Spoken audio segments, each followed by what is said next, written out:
Hey everyone, welcome to today's episode of The Way I Heard It. I'm Nicole Stout, and I'm going to be your host for today. Now, I'm sure some of you are wondering why you're hearing my voice instead of Mike Rowe's voice, considering this is his podcast. Mike is actually on vacation right now, and he asked me to fill in for him this week. Disappointing, I know, but I promise I have a good story for you guys. Anyway, this is The Way I Heard It.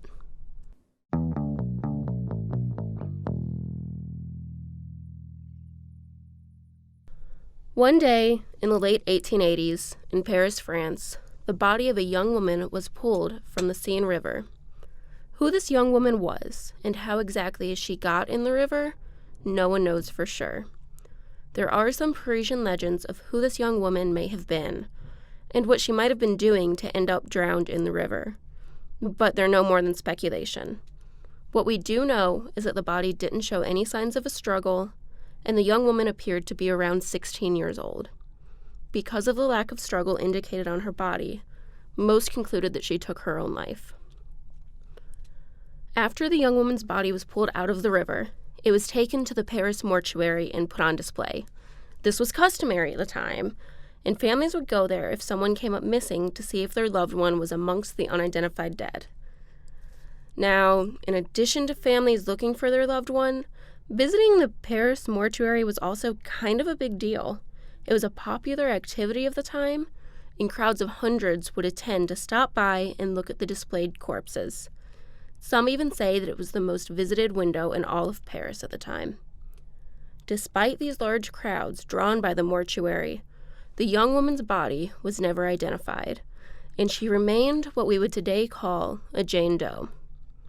This unidentified woman became known as L'Inconnue de la Seine, or, in English, the unknown woman of the Seine. Despite never being identified, the young woman did garner attention from the onlookers, largely due to the calm look on her face. One such onlooker was an attending at the mortuary. He was in awe of her beauty and serenity, and he decided to have a plaster cast made of her face and turned into a mask. This mask ended up being replicated and sold in gift shops all over Paris, and eventually all across Europe.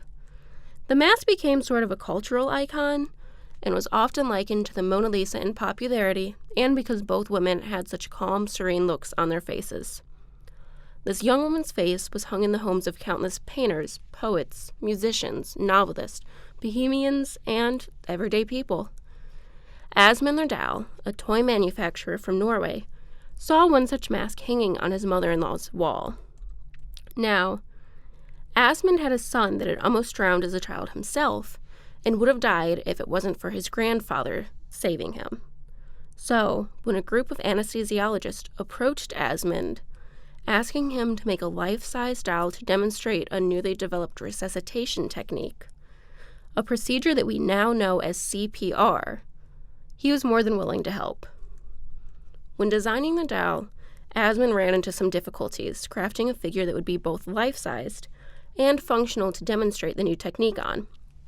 He was used to working on small child-sized toys like model cars and boats and baby dolls. But nonetheless, he was eventually able to develop a doll that was complex enough to accurately demonstrate the resuscitation technique on. Once he overcame his challenge, he was left with one question. What should this doll look like? The mask hanging on his mother-in-law's wall came to him, and he decided that her young, serene face would be the one that he used for this doll. This construction of Asmund's came to be called Riscoussi Anne in France, better known as CPR Annie in America. To this day, Annie is used in CPR demonstrations around the world, and she is considered to be the most successful patient simulator in history. Hundreds of millions of people have learned how to perform CPR by bending down and performing the technique on Annie, effectively kissing her. And the Lerdahl company estimates that over 2 million lives have been saved because of this. And that's the story of how a drowned Jane Doe from Paris ended up with the most kissed lips in history and helped to save millions from dying a similar death to the one that she herself experienced. Anyway, that's the way I heard it.